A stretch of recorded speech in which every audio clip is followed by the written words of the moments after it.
வணக்கம் வணக்கம் எல்லாத்துக்கும். கேன்சர் பேஷண்ட் தாங்க இந்த பதிவு. கேன்சர் பேஷண்ட் நம்மளோட சப்ளிமெண்ட்டை முறைப்படி எடுக்கணும். ஸோ ஒன்று எடுத்து ஒன்று எடுக்காமல் இருக்கிறது, சில விஷயம் ஓகே இது ஒன்று எடுத்தால் போதும் அந்த மாதிரி செய்யக்கூடாதுங்க. கேன்சர் நம்மளோட நம்மளோட உடலை அழிக்கிறது, நம்ம உயிரை அழிக்க வேண்டியது. ஸோ அழிக்கிறது.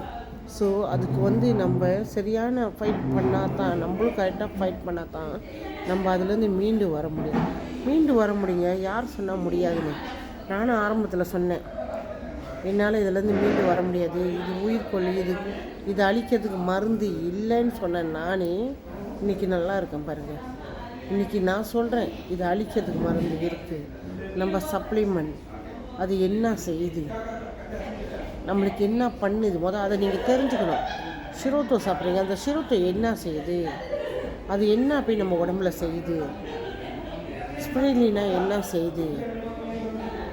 முக்கியமாக கேன்சர் பேஷண்ட் எடுக்க வேண்டியது லிஃப்கோ என்ன செய்யுது, செங்கோஜோ என்ன செய்யுது, என்னத்துக்கு இதெல்லாம், அதை நீங்கள் தெரிஞ்சுக்கிட்டால் உங்களுக்கே தெரியும் அந்த கேன்சர் செல் அழிக்க முடியுமா முடியாதான்னு.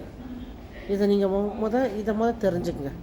இதை தெரிஞ்சுக்கிட்டால் நீங்களே உங்களுக்கே தெரிஞ்சிடும் இது கேன்சர் செல் அழிக்க முடியுமா முடியாதான்றது. ஸோ அதுக்கப்புறம் நான் உங்களை புஷ் பண்ண தேவையில்லை, உங்கள்கிட்ட சொல்ல தேவையில்லை, நீங்களே ட்ரை பண்ண ஆரம்பிச்சிடுவீங்க. அதை பற்றி மேலும் தெரிஞ்சுக்கணும், எனக்கு புலனம் பண்ணுங்கள். என் புலனம் மெயின் கோசம் 4 29 கோசம் 4 818 சந்தனா ரவாங்கலன்னு பேசுகிறேன். பட் நீங்கள் எங்கே இருந்தாலும் எனக்கு புலனம் பண்ணலாம், நான் உங்களை கைட் பண்ணுவேன். நன்றி. எல்லோரும் எப்போதுமே ஆரோக்கியமாக சந்தோஷமாக நிம்மதியாக இருக்க நான் இறைவனை பிரார்த்திக்கிறேன். நன்றி.